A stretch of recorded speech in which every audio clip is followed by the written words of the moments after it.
Hello everyone, welcome to ACPPSC। हम lucent general science की summary कर रहे थे और आज हमारा सेशन 6 है। इसमें हम ह्यूमन आई, इलेक्ट्रिसिटी और न्यूक्लियर फिजिक्स पढ़ेंगे और ये आपका UPPSC जितने सारे आपके स्टेट PCS हैं और जितने आपके अदर स्टेट के एग्जाम होते हैं उन सब के लिए इम्पॉर्टेंट होगा। ओके तो सबसे पहले हम पढ़ेंगे ह्यूमन आई। तो ये ह्यूमन आई का डायग्राम है। कॉर्निया है, ये प्यूपिल होता है, आयरस होता है, यहाँ ये लेंस होता है उसके पीछे, और ये लास्ट में रेटिना होता है जहाँ आपकी इमेज बनती है, और ये कुछ मसल्स हैं। तो सबसे पहले क्या होता है, जो आपकी लाइट रे है, मतलब जो आप कोई भी आपकी आंखों में जो रोशनी जाती है तो वो कॉर्निया की वजह से जाती है, मतलब कॉर्निया के थ्रू जाती है। तो आपके आंखों में कोई भी रोशनी जाती है वो कॉर्निया के थ्रू जाती है। कॉर्निया के पीछे होता है आपका आयरिस, जैसे आप देख पा रहे हैं इमेज में। तो ये है आयरिस है आपका, ये कॉर्निया हो गया और ये आयरस हो गया। तो कॉर्निया के पीछे आयरस होता है, ये जो है अमाउंट ऑफ लाइट को कंट्रोल करता है। तो कॉर्निया जो है वो बेसिकली लाइट आपका एंटर कराएगा, फिर उसके पीछे जो आयरस है वो इंटेंसिटी जो है उसको कंट्रोल करता है कि कितनी लाइट जाएगी, किस तरह से जाएगी, अमाउंट जो है उसको कंट्रोल करता है आयरस। तो ये जो है उसका रोल होता है। फिर रेटिना, रेटिना एक basically film of optical nerves है, जैसे आप देख रहे हैं। तो यहाँ ऑप्टिकल नर्व्स की एक फिल्म होती है जिसपे जो है आपकी एक इमेज फॉर्म होती है, मतलब सेंसेशन ऑफ इमेज फॉर्म्ड होती है इन द ब्रेन। मतलब रेटिना में एक सेंसेशन ऑफ इमेज बनती है जो आपके ब्रेन को सिग्नल देती है इमेज का। तो ये रेटिना में है, रेटिना में इमेज फॉर्म्ड होती है।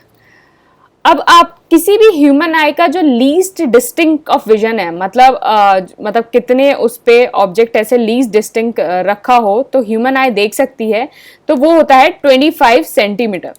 तो 25 सेंटीमीटर जो है वो लीस्ट डिस्टिंक्ट विजन होता है। इसका मतलब ये हुआ जैसे आप हैं, आपकी ये आंख है, आपका ये 25 सेंटीमीटर पे कोई ऑब्जेक्ट रखा हुआ है। तो आपने कभी देखा होगा जब आप इससे भी थोड़ा पास कर लेते हैं तो आपको कभी कभी ऑब्जेक्ट नहीं दिखता है ना।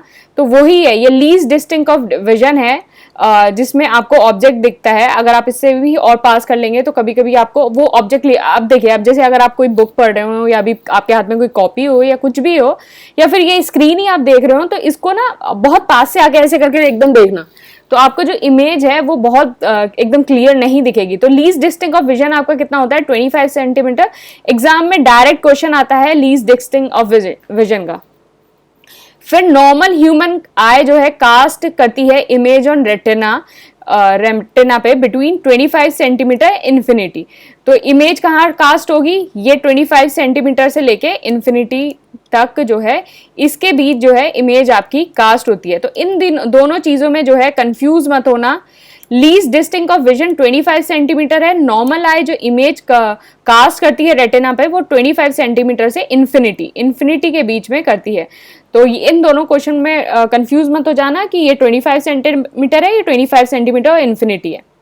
अब आपका जो कलर विजन है वो किस तरह से होता है, तो आपके कलर विजन के लिए दो चीजें इंपॉर्टेंट होती हैं, एक होता है कॉन्स और एक होते हैं रॉड्स। तो आपको इसको कुछ ऐसे ध्यान रखने की जरूरत नहीं है, एग्जाम में बस डायरेक्ट आ जाता है कि कॉन का क्या काम है, रॉड्स का क्या काम है। तो कॉन जो है वो रिएक्ट करता है आपका कंसिस्टेंसी ऑफ कलर्स पे, मतलब आपका मतलब आप जो देख रहे हैं कलर, उस पे कौन से रिएक्ट करता है, और रॉड्स जो है इंटेंसिटी ऑफ लाइट पे रिएक्ट करते हैं। तो इसको आप ऐसे याद रख सकते हैं, C फॉर कॉन्स, तो C फॉर कलर। तो कॉन्स जो है वो कलर की कंसिस्टेंसी से रिएक्ट करता है, रॉड्स का तो फिर याद ही आ जाएगा कि C कौन है, कलर है, रॉड्स जो है इंटेंसिटी ऑफ लाइट है। तो ये आपका हो गया कंप्लीट। अब आपको जो है आंखों की, जो आपकी आंखें कमजोर हो जाती है ना, तो चश्मे लगाने शुरू कर देते हैं हम। तो वो डिसीज जो है आपकी कौन कौन सी होती हैं वो हम डिस्कस करेंगे। तो पहली होती है मायोपिया। तो इसमें से अगर काफी सारे लोगों ने, जिन लोगों ने चश्मा लगा रखा होगा और वो ये वीडियो देख रहे होंगे, तो उनमें से मोस्ट ऑफ द पीपल को जो है वो मायोपिया होगा। तो मायोपिया क्या होता है, शॉर्ट साइटेडनेस होती है। तो शॉर्ट साइटेडनेस में क्या होता है कि आप जो दूर का ऑब्जेक्ट जो है वो आप इजीली नहीं देख पाते, मतलब फार ऑब्जेक्ट जो है आपको थोड़ा ब्लर दिखता है या फिर आपको क्लियर नहीं दिखता है।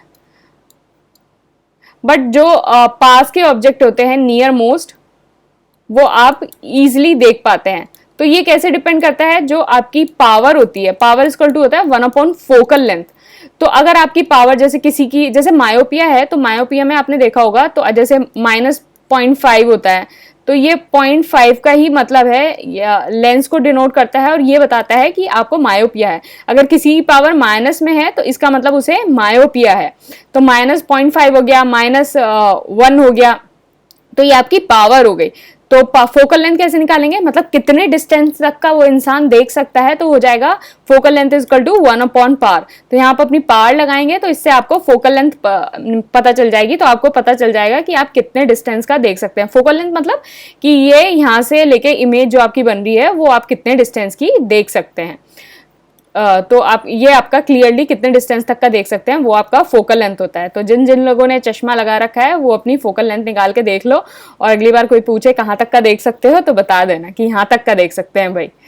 तो इसमें क्या होता है, इमेज जो है रेटिना पे बनती है, रेटिना से पहले बनती है। तो देखिए ये है आपका रेटिना, और इमेज कहाँ बन रही है, यहां बन रही है, इमेज यहां बन रही है। तो इसके लिए जो लेंस यूज होता है कॉन्वेक्स लेंस होता है। तो ये आप देख लेंगे, कॉन्वेक्स लेंस ऐसे करके होता है, कॉन्वेक्स लेंस होता है। तो कॉन्वेक्स लेंस क्या होगा, करेक्टिंग लेंस होता है। तो इमेज यहाँ बन रही है तो इसको कहाँ बना देता है, रेटिना पे। तो रेटिना पे ही आपकी इमेज बनती है, जब भी आपको इमेज मतलब आप क्लियरली देख पाएंगे। तो ये जो कॉन्केव लेंस होता है वो आपका एज अ करेक्शन लेंस की तरह यूज होता है, और आपकी इमेज जो है रेटिना पे बन जाती है। तो ये कॉन्केव लेंस याद रखना, इसमें दो चीजें याद रखना है। मायोपिया, मायोपिया में दूर का जो है ब्लर्ड दिखाई देता है, नॉट क्लियर दिखाई देता है, ब्लर नॉट क्लियर। और इमेज जो है रेटिना से पहले फॉर्म होती है, कॉन्केव लेंस यूज होता है, कॉन्केव लेंस से जो इमेज है वो रेटिना पे फॉर्म हो जाती है। और इसको दूसरा नाम है शॉर्ट साइटेडनेस। शॉर्ट साइटेडनेस का मतलब ये हुआ कि पास का आप देख सकते हो, तो मतलब पास का देख सकते हो तो शॉर्ट साइटेडनेस। तो ये सारी चीजें याद रहेंगी। नेक्स्ट होता है हाइपरमेट्रोपिया। तो हाइपरमेट्रोपिया जनरली जो मतलब 40+, 45+, 50+, इन मतलब जो एजेड लोग होते हैं उनको ज्यादा हाइपरमेट्रोपिया होता है। तो इसका दूसरा नाम होता है लॉन्ग साइटेडनेस। तो इसमें क्या होता है कि आप पास का नहीं देख पाते हैं लेकिन आप दूर का आसानी से देखते हैं। तो आपने अपने घर में देखा होगा, जैसे मम्मी पापा को देखा होगा, दादा दादी को देखा होगा, तो जब वो न्यूज़पेपर पढ़ते हैं तो वो कभी देखा होगा कि मतलब थोड़ा दूर रख के ऐसे करके पढ़ते हैं, कभी ऐसे थोड़ा सा दूर रख के, मतलब पास होके नहीं, थोड़ा सा दूर होके रख के पढ़ते हैं। तो क्योंकि वो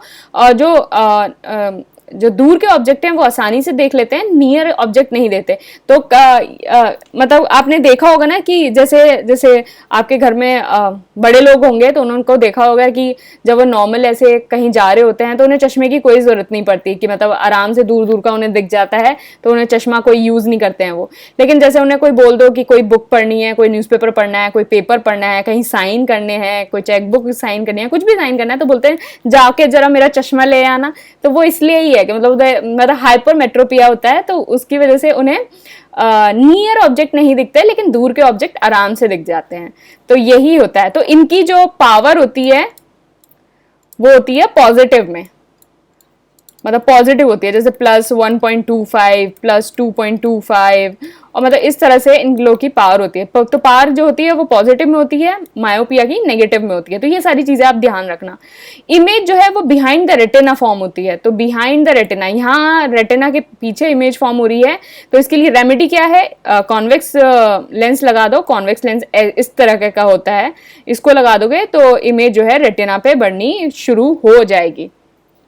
तो इसी तरह से इन लोगों की भी पावर निकाली जा सकती है, P = 1/f।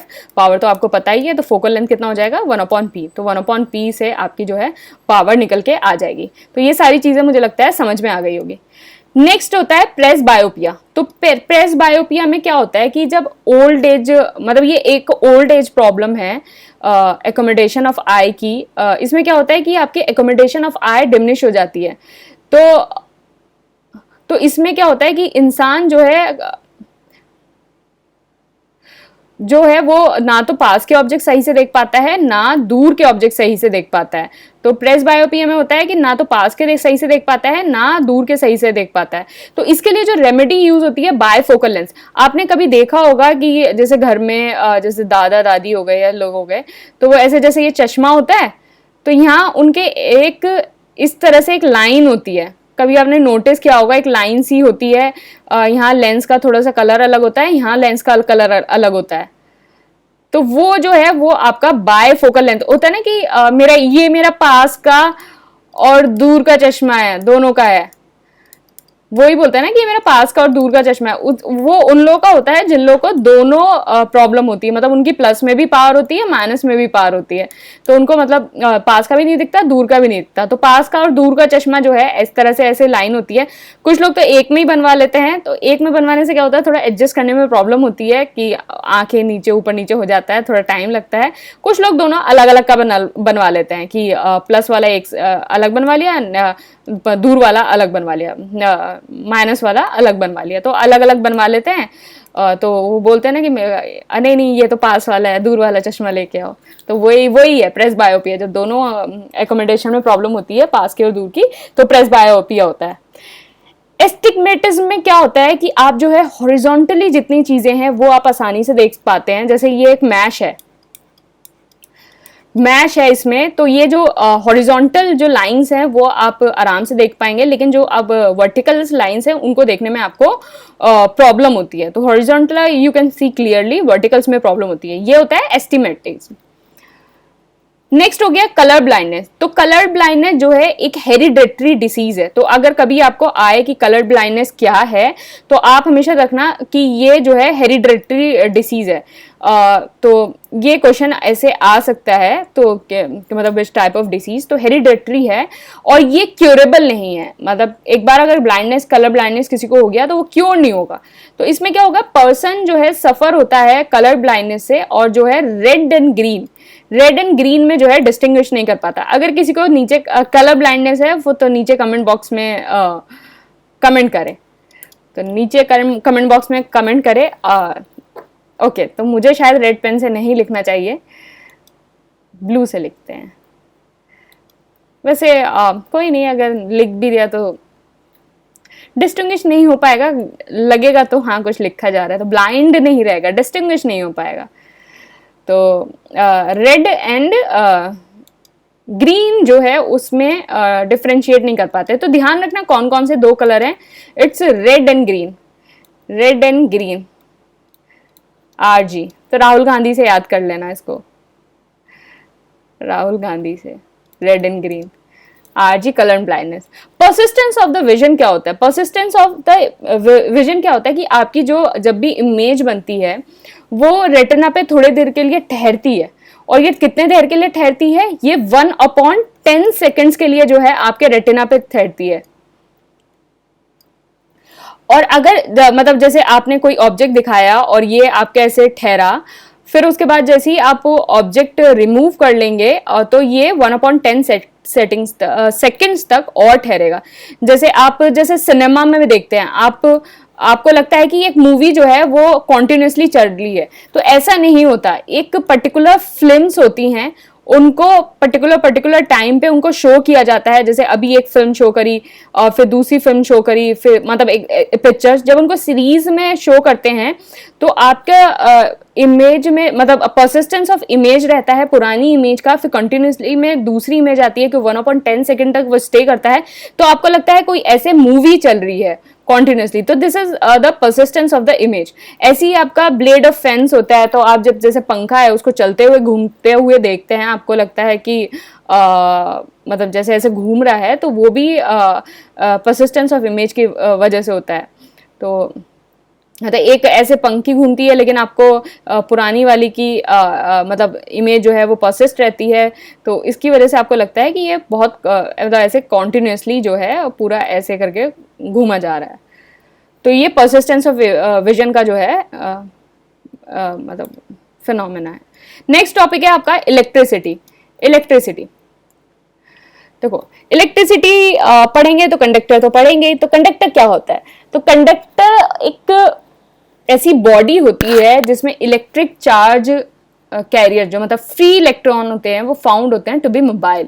मतलब कोई भी ऐसी बॉडी है तो उसमें जो इलेक्ट्रॉन है वो फ्रीली मूव होते हैं।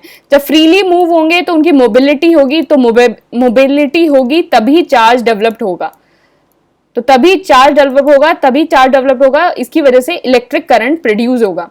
तो मोबिलिटी होगी तो करंट प्रोड्यूस होगा, तो करंट प्रोड्यूस होगा तो वो इलेक्ट्रिसिटी कंडक्ट करेगा, तो वो हो जाते हैं आपके कंडक्टर।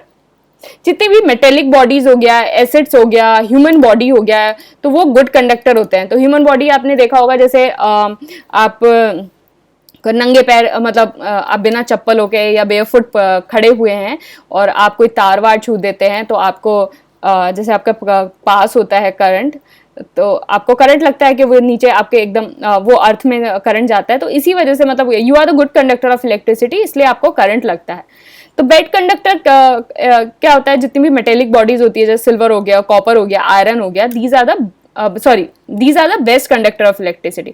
सिल्वर, तभी जो कॉपर जितनी आपकी इलेक्ट्रिसिटी जो वायर्स होती हैं वो कॉपर वायर यूज करते हैं। सिल्वर इसलिए नहीं यूज करते हैं क्योंकि ये थोड़ा कॉस्टली होता है, इसलिए हम कॉपर वायर यूज करते हैं। तो one of the best conductor जो यूज होता है कॉपर वायर हो जाता है। सिल्वर थोड़ा कॉस्टली होता है इसलिए हम सिल्वर यूज नहीं करते, otherwise silver is the best conductor, तो हम कॉपर वायर यूज करते हैं। तो यूज कौन सा करते हैं, कॉपर वायर।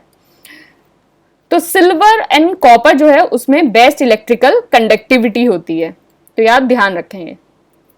बैड कंडक्टर्स क्या होते हैं, वुड, रबर, माइका, इलेक्ट्रिसिटी।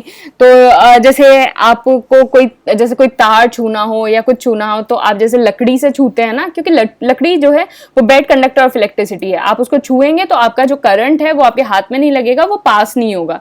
ऐसी रबर, जैसे बोलते हैं कि कोई भी अगर कोई इलेक्ट्रिसिटी का काम कर रहे हो तो चप्पल पहन लो वरना करंट लग जाएगा, तो वो भी इसलिए ही होता है क्योंकि आपको जो अर्थ नहीं मिलेगा तो आपको करंट नहीं लगेगा। ऐसे हो गया mica. Mica is also a bad conductor of electricity. ये दोनों तो इजी हैं, इसको ध्यान रख लेना। माइका जो है वो बैड कंडक्टर ऑफ इलेक्ट्रिसिटी है।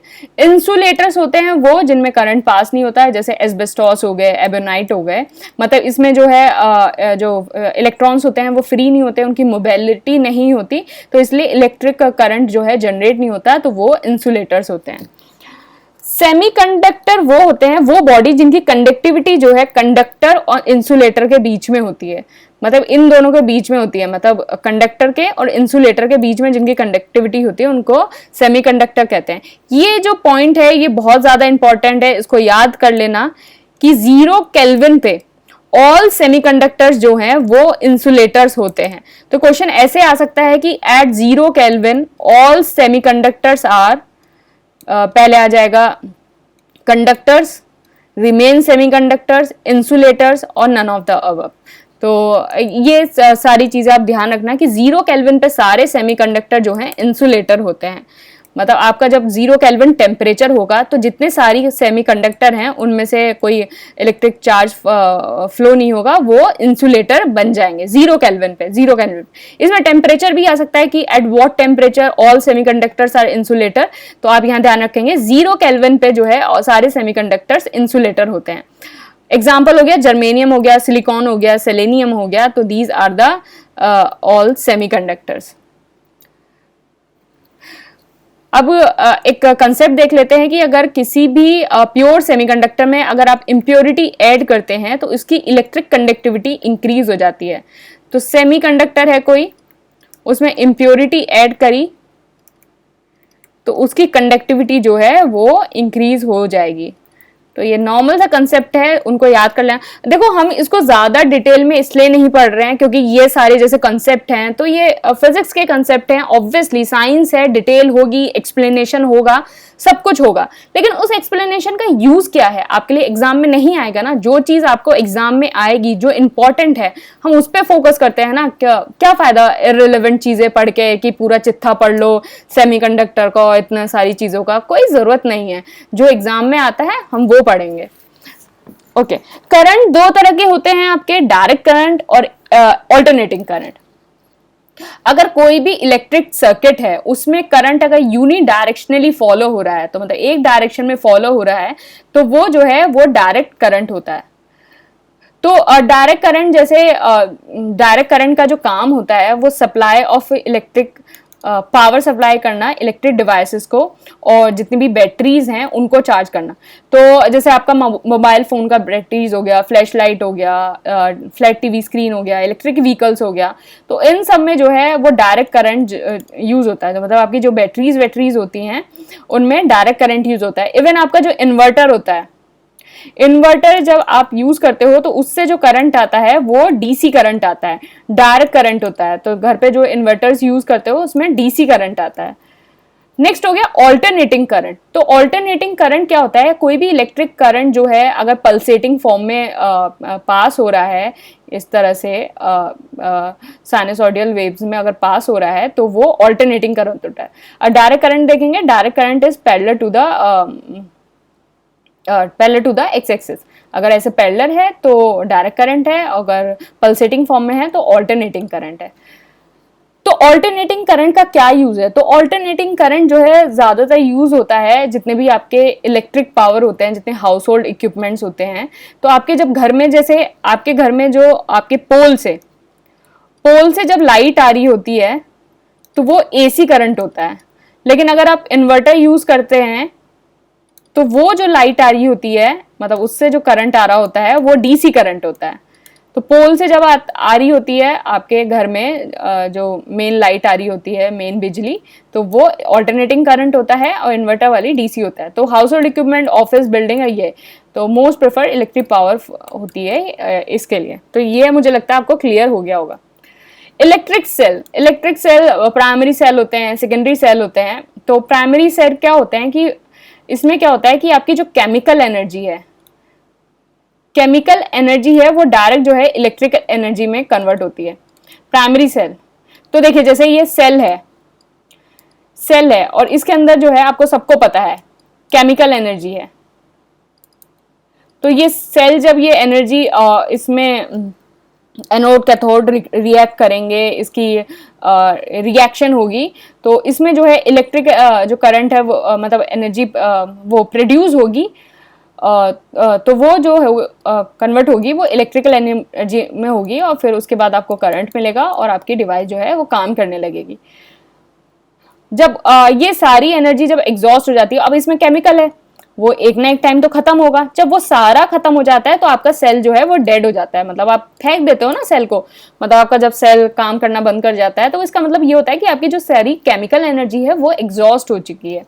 तो जैसे जो जितने भी आपके वोल्टा सेल होते हैं, लेक्लांचे सेल होते हैं, ड्राई सेल होते हैं, डेनियल सेल होते हैं, तो these are the primary cell. मतलब after the some point of time, और जैसे ही कंजम्पशन हो जाता है, एग्जॉस्ट हो जाती है केमिकल एनर्जी, तो ये डेड हो जाते हैं। तो इसमें क्या होता है, chemical energy direct electrical energy में कन्वर्ट हो रही है।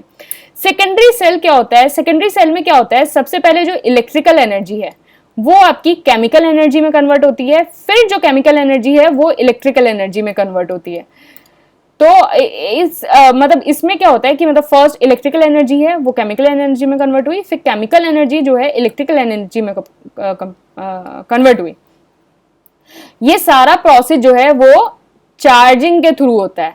तो आपके जैसे मोबाइल फोन्स होते हैं उसमें जो बैटरीज होती हैं, तो इसमें क्या होता है, जब आपकी ऐसे बैटरी डिस्चार्ज हो जाती है फिर आप उसको कनेक्ट करते हो, वो अगेन चार्ज हो जाती है, फिर आपको इलेक्ट्रिकल एनर्जी प्रोवाइड करने लगती है।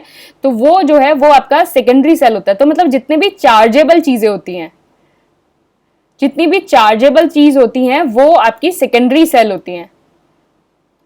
जैसे मोटर व्हीकल में हो गया, मोटर बाइक्स में हो गया, इमरजेंसी लाइट्स हो गए आपके, तो ये सारी चीजें जो हैं आपकी चार्जेबल होती हैं। तो these are the secondary sales.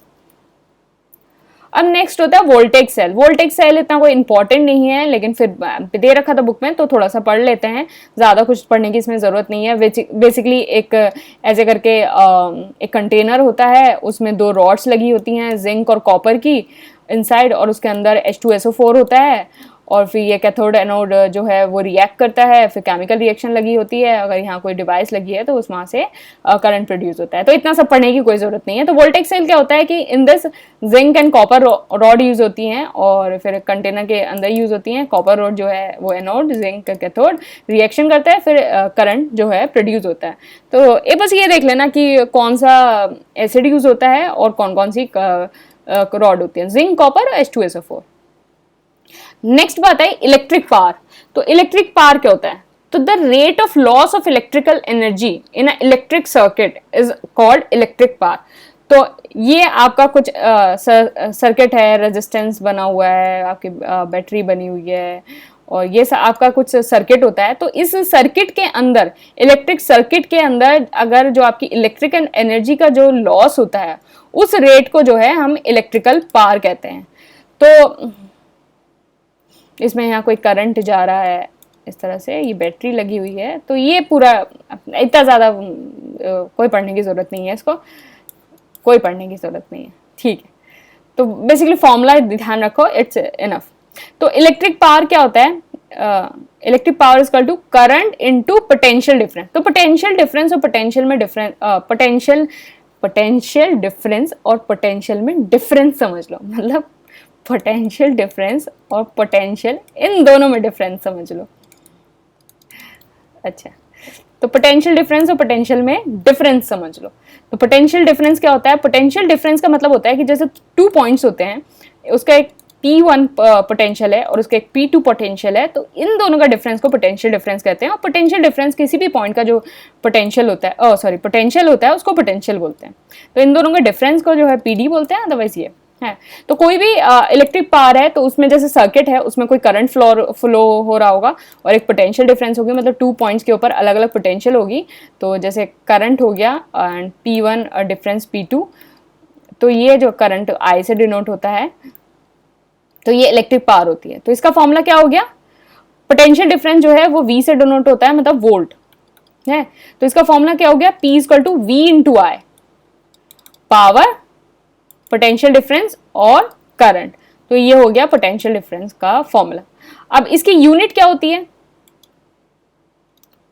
Unit होती है इसकी, पावर की यूनिट होती है वॉट। सबको पता है ना, ऐसा बोलते हैं कि कितने पावर का है घर में, कि ये कितने पावर की लाइट, कितने पावर की ट्यूबलाइट है, ये कितने पावर की एलईडी है। तो पावर मतलब कितने वॉट की है, तो वॉट बोलते हैं ना। तो अदर यूनिट क्या होती है? किलोवाट हो गया, मेगावाट हो गया, तो जितना भी आप, किलोवाट का मतलब हो गया 10⁻3, मेगावाट हो गया 10⁻6, जितना ऊपर ऊपर करते रहोगे उतनी मतलब अदर यूनिट्स काउंट हो जाएंगी। बेसिक यूनिट जो होती है वो वॉट होती है, पावर की यूनिट होती है वॉट। तो ये ध्यान रखना, ये इंपॉर्टेंट चीज है, पावर की यूनिट क्या होती है? वॉट होती है। ओके, 1 किलोवाट आर जो होता है, 1 किलोवाट आर, तो 1 किलोवाट आर का मतलब क्या हुआ? 1 किलोवाट आर, 1 वॉट हुआ पावर, किलोवाट का मतलब क्या हो गया? 10⁻3, आर का मतलब हो गया आर, तो ये होता है 1 किलोवाट आर। तो 1 वॉट इंटू 10⁻3 और आर, तो ये जो होता है ये आपकी होती है 1 यूनिट। 1 यूनिट मतलब amount of electric energy which is consumed in 1 hour, मतलब इलेक्ट्रिकल एनर्जी जो है 1 घंटे में, क्योंकि 1 आवर है ना, 1 किलोवाट, 1 घंटे में कितनी कंज्यूम हुई है, तो ये आपका होता है 1 यूनिट। तो ये जो आपका इलेक्ट्रिसिटी बिल है वो भी ऐसे ही मेजर होता है, 1 किलोवाट आवर। तो इलेक्ट्रिसिटी बिल जो है आपकी, उसकी यूनिट होती है 1 किलोवाट आवर। हम बोलते हैं ना कि कितनी यूनिट खर्च हो गई, कितना यूनिट खर्च हो गई, तो यूनिट का ही वो फॉर्मूला होता है 1 किलोवाट आवर, मतलब कितनी इलेक्ट्रिकल एनर्जी जो है वॉट इंटू 10⁻3 वो 1 घंटे में खर्च कर रहे हो। अब जैसे कोई भी आपका इलेक्ट्रिक बल्ब है, अब तो बल्ब दिखते नहीं है, अब तो एलईडीज दिखती हैं, फिर भी चलिए इससे ही समझ लेते हैं। कोई बल्ब है आपका 60 वॉट 220 जैसे वोल्ट है, ये लिखा हुआ है, जब बल्ब पे लिखा होता है ना 15, जैसे आप अपने रूम की एलईडीज देखे होंगे, 15 वॉट, 7 वॉट, 5 वॉट, इस टाइप से आपकी एलईडीज होती हैं, 25 वॉट। तो इस तरह से आपकी एलईडीज होती हैं कम पार की। तो 60 वॉट 220 वॉट अप्लाई का मतलब ये मतलब है कि अगर आपका बल्ब स्विच ऑन होता है तो उसमें 220 वोल्ट जो है वो पास होगा, और 60 मतलब अगर 220 वोल्ट अगर पास हुआ तो वो 60 वॉट पावर जो है कंज्यूम करेगा 1 घंटे के अंदर। अगर सब मतलब इसका मतलब ये हुआ, सपोज आपका ये बल्ब है,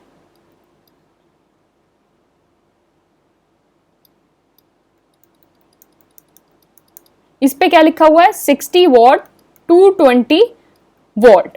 तो इसका मतलब ये हुआ अगर आप उसको 220 वोल्ट अगर देते हैं, 220 वोल्ट अगर उसमें आ रहा है, तो उसके अंदर जो है 60 वॉट पावर कंज्यूम्ड होगी हर 1 घंटे। तो इतनी पावर कंज्यूम्ड होगी हर 1 घंटे।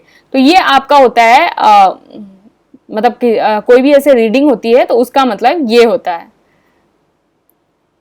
तो वही अगर जैसे आपका 15 वॉट का अगर आपकी एलईडी है, उस 220 वोल्ट अगर उस पे आ रहा है, तो मतलब 15 वॉट कंज्यूम हो रहा है 1 घंटे के अंदर। तो 15 वॉट कंज्यूम हो रहा है 1 घंटे के अंदर। तो इसको आप ध्यान में रखेंगे। जैसे एग्जाम्पल देख लेते हैं, 20 वॉट का बल्ब है तो पावर कितनी हो गई 200 वॉट। कितना टाइम के लिए जल रहा है, is switched on up to 5 hours, 5 घंटे के लिए चल रहा है every day. How many unit power will be consumed, unit power कितनी कंज्यूम्ड होगी। अब यूनिट का फॉर्मूला क्या था, यूनिट हम क्या बोलते हैं किलो वॉट आर, यही होता है ना यूनिट का फॉर्मूला किलो वॉट आर। हमारे पास पावर गिवन है वॉट में और हमारे पास टाइम गिवन है कितने घंटे, तो यूनिट का फॉर्मूला होता है किलो वॉट आर। तो हमारे पास पावर गिवन है तो ये कितना हो गया 200 वॉट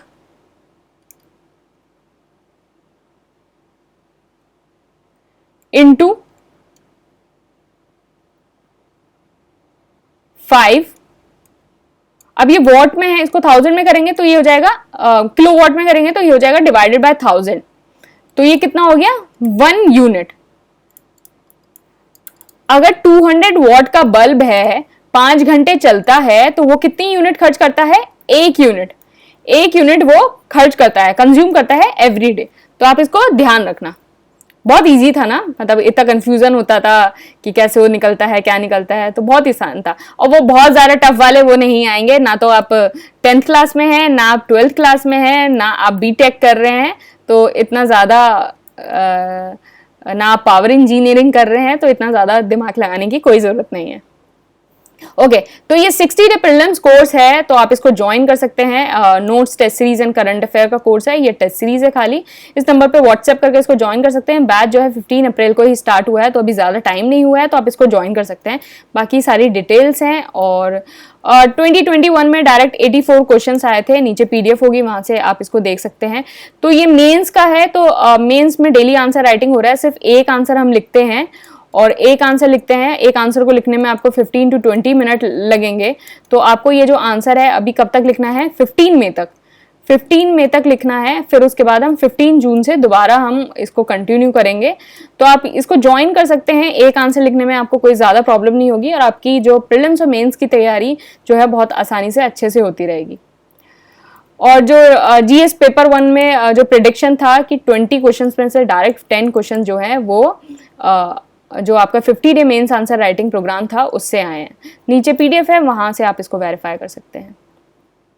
ओके नेक्स्ट है आपका ट्रांसफॉर्मर। ट्रांसफॉर्मर एक ऐसी डिवाइस होती है जो आपका लार्ज AC करंट, मतलब ऑल्टरनेटिंग करंट को स्मॉल ऑल्टरनेटिंग करंट में जो है वो कन्वर्ट करती है एट हाई वोल्टेज। मतलब आपका लार्ज अगर AC आ रहा है तो उसको जो है स्मॉल AC में कन्वर्ट करती है at high voltage. Step up transformer का क्या काम होता है, स्टेप अप ट्रांसफॉर्मर का वो काम होता है कि अगर कोई लो वोल्टेज आ रही है तो उसको हाई वोल्टेज में कन्वर्ट करेगा। स्टेप अप मतलब ऊपर हो रहा है ना, स्टेप ऊपर हो रहा है मतलब स्टेप अप, तो मतलब लो को हाई में करेगा। स्टेप डाउन का मतलब क्या होता है, हाई को लो में करेगा। स्टेप डाउन नीचे आ रहे हैं तो हाई से लो में आ रहे हैं। तो ऐसे ही याद कर लेना। जो नॉन साइंस वाले बैकग्राउंड वाले होंगे तो उनको तो आधा मतलब सांस ही अटक जाती होगी, क्या है ये स्टेप अप स्टेप डाउन। तो ज्यादा इतना दिमाग लगाने की जरूरत नहीं है। अब चीजें आए कि ट्रांसफॉर्मर का क्या काम होता है, कि कन्वर्ट करता है लार्ज AC को स्मॉल AC में एट हाई वोल्टेज। और स्टेप अप का काम क्या होता है, लो वोल्टेज को हाई वन में कन्वर्ट करता है। और स्टेप डाउन का मतलब होता है हाई वोल्टेज को लोअर में कन्वर्ट करता है। इतना याद करो, इट्स मोर देन सफिशिएंट। कोई ज़्यादा दिमाग लगाने की ज़रूरत नहीं है, कोई थीसिस लिखने की ज़रूरत नहीं है, कोई आपको कुछ और करने की ज़रूरत नहीं है। अब यूज़ क्या होता है ट्रांसफार्मर का? स्टेप अप स्टेप डाउन जो ट्रांसफार्मर है, जैसे आपका एसी इलेक्ट्रिकल पावर डिस्ट्रीब्यूशन होता है डोमेस्टिक और इंडस्ट्रियल में, उसमें होता है, क्योंकि अगर आपका लो वोल्टेज आ रही है तो उसको हाई वोल्टेज में कन्वर्ट किया जाता है, और अगर हाई वोल्टेज आ रही है तो उसको लो वोल्टेज में कन्वर्ट किया जाता है। तो डोमेस्टिक और इंडस्ट्रियल में इसका काम ही होता है। ऑडियो फ्रिक्वेंसी ट्रांसफार्मर जो है जो एक स्टेप अप ट्रांसफार्मर होता है वो आपका रेडियो रिसीवर्स जो होते हैं उसमें यूज होता है। रेडियो फ्रिक्वेंसी ट्रांसमिशन आपका रेडियो कम्युनिकेशन में यूज होता है। और प्रेशर ट्रांसफार्मर जो है वो मेजर करता है बहुत ज़्यादा लार्ज ऑल्टरनेटिंग करंट। तो अगर ये क्वेश्चन आ जाए कि बहुत ज़्यादा लार्ज ऑल्टरनेटिंग करंट कौन मेजर करता है, तो आप यहाँ ध्यान रखेंगे प्रेशर ट्रांसफार्मर। प्रेशर ट्रांसफार्मर करता है रेडियो फ्रिक्वेंसी वाला, रेडियो कम्युनिकेशन में होता है। और अगर ये क्वेश्चन आ जाए कि रेडियो रिसीवर, देखो यहाँ रेडियो कम्युनिकेशन और रेडियो रिसीवर अलग अलग है। रेडियो रिसीवर के अंदर जो है आपका ऑडियो फ्रिक्वेंसी ट्रांसफॉर्मर यूज होता है। तो यहाँ ध्यान रखना, radio communication is difference, radio receiver is difference. Pressure transformer जो है वो आपका मेजर करता है बहुत ज्यादा large alternating current. Current transformation जो है, जो आपका जो है वो वेरी हाई वोल्टेज जो मेजर करता है। तो प्रेशर जो है ऑल्टरनेटिंग करंट, करंट जो है वेरी हाई वोल्टेज। डायनमो, तो डायनामो का दूसरा नाम होता है AC generator. A very very very important and favourite questions of all the state PCS, Dynamos. तो डायनामोस का काम क्या होता है? वो ऐसी डिवाइस जो मैकेनिकल एनर्जी को कन्वर्ट करती है इलेक्ट्रिकल एनर्जी में।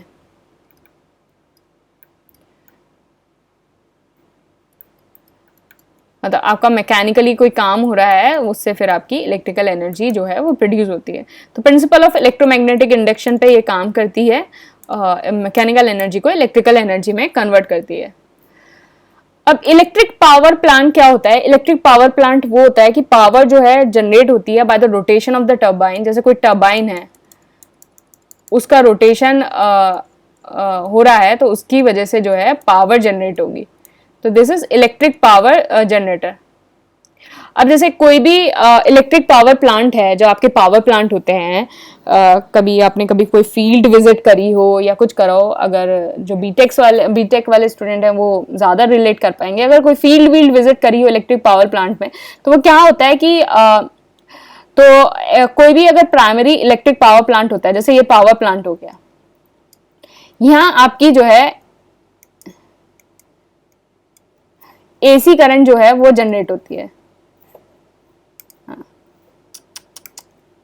हाँ, जैसे कोई पावर प्लांट हो गया,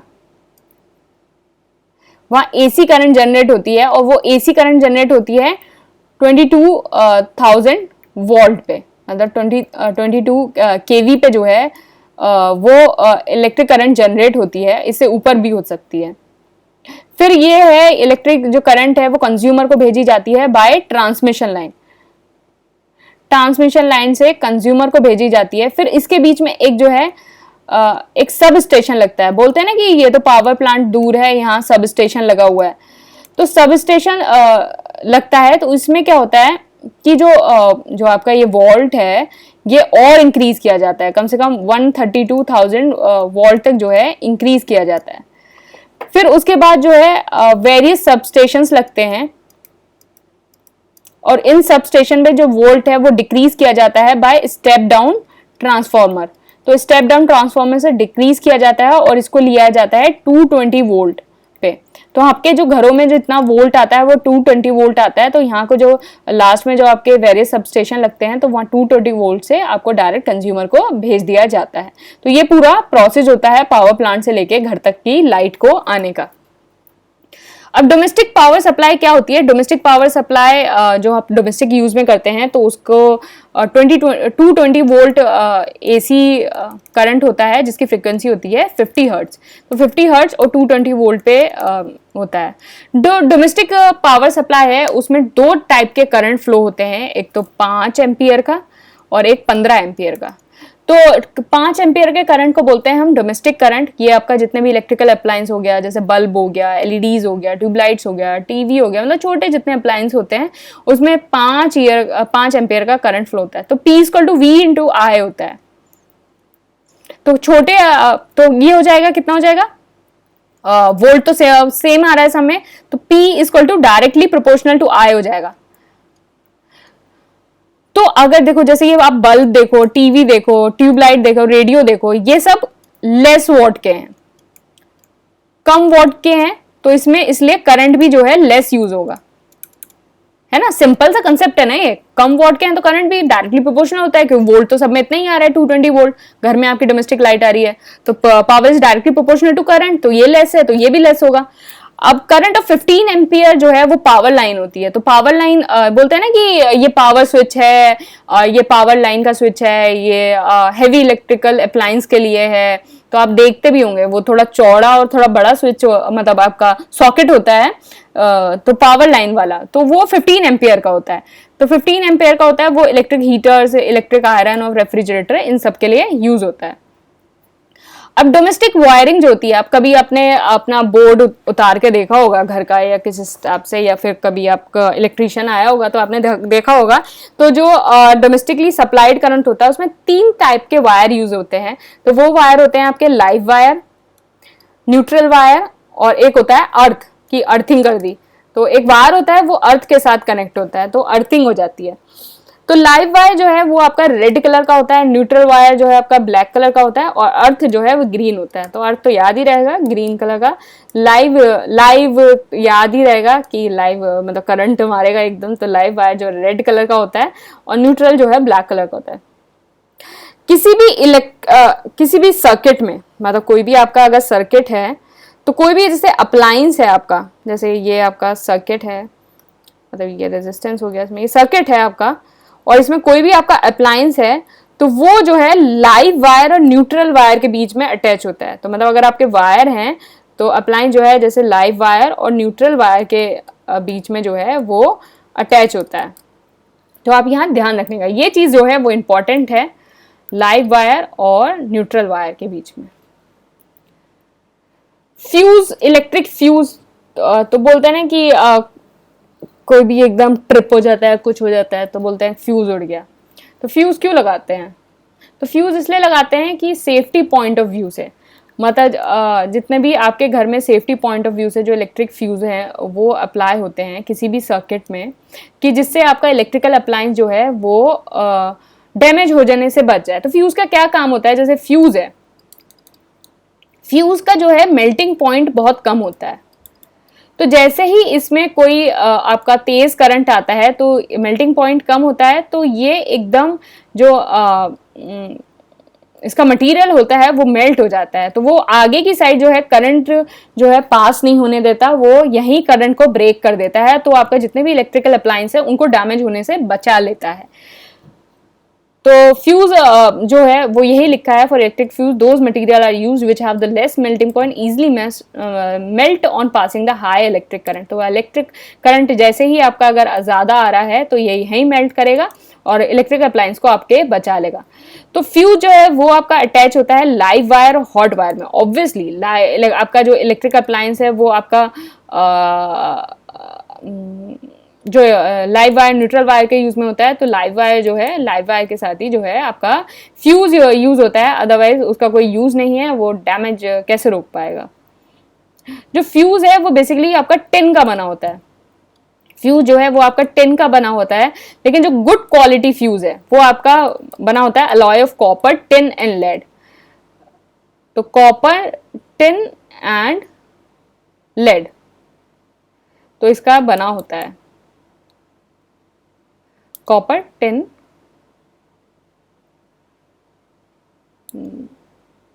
कॉपर, टिन एंड लेड, इसका बना होता है। अब कोई भी जैसे सॉकेट होता है, आप जैसे कोई भी सॉकेट देखना अपना, तो उसमें जैसे 3 वायर होते हैं और एक फ्यूज होता है।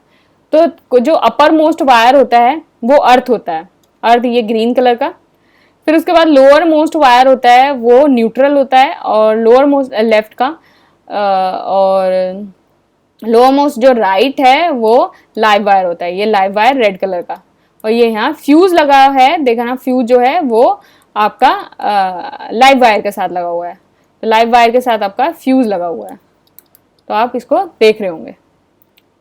अब कुछ इंपॉर्टेंट यूनिट ऑफ इलेक्ट्रिसिटी देख लेते हैं, जैसे इलेक्ट्रिक चार्ज, इसकी यूनिट क्या होती है, कूलम्स, सिंबल क्या होता है सी।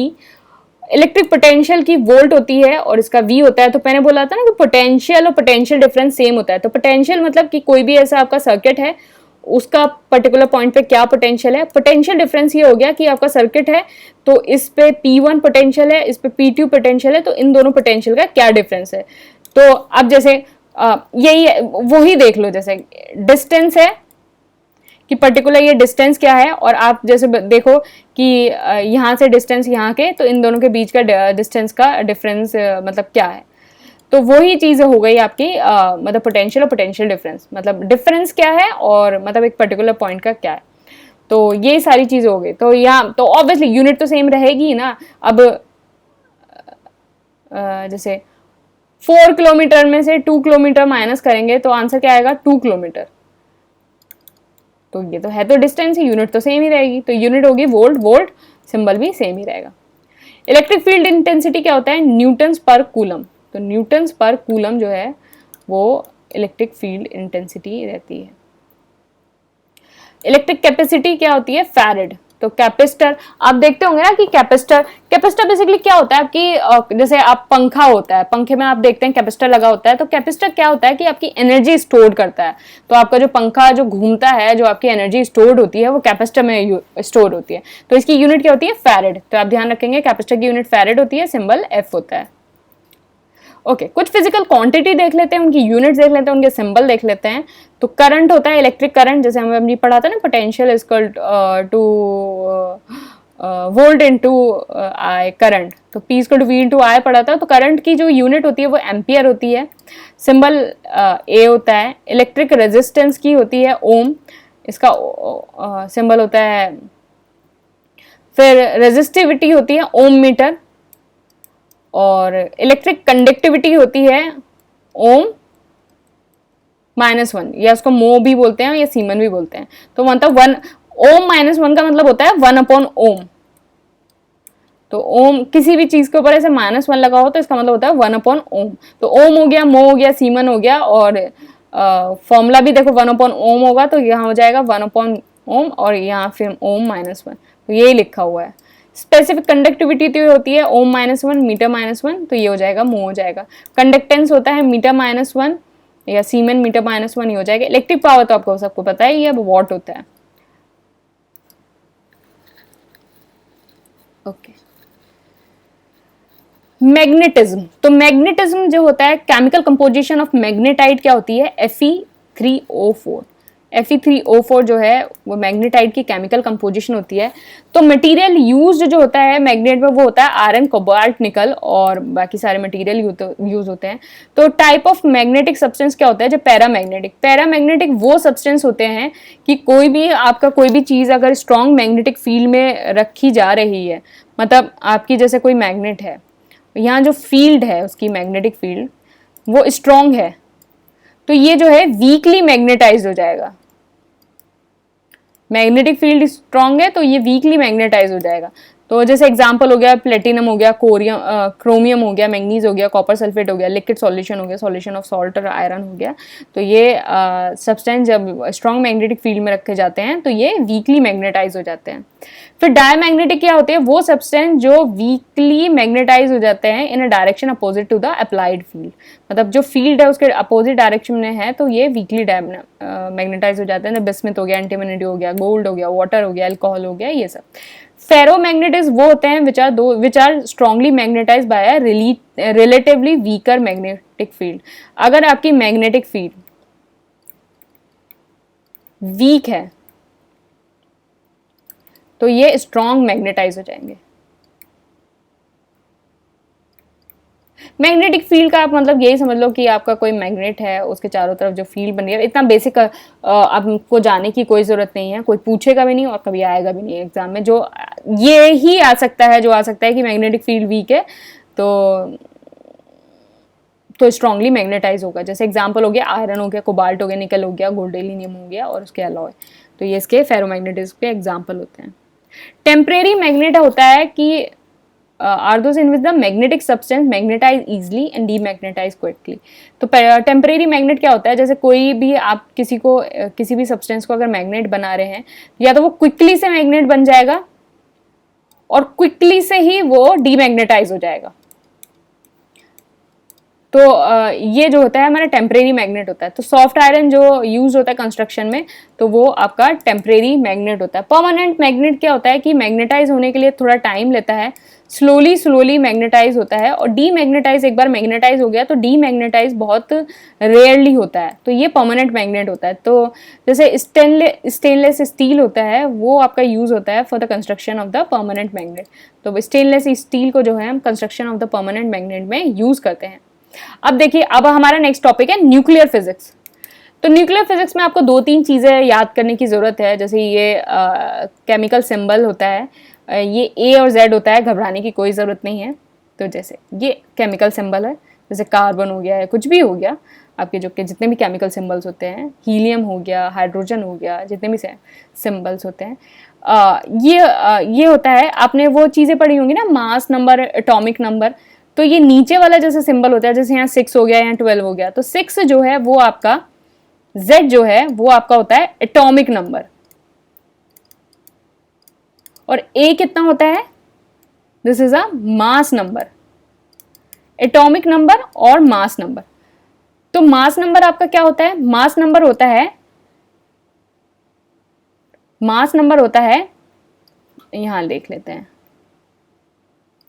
मास नंबर क्या होता है, नंबर ऑफ प्रोटॉन।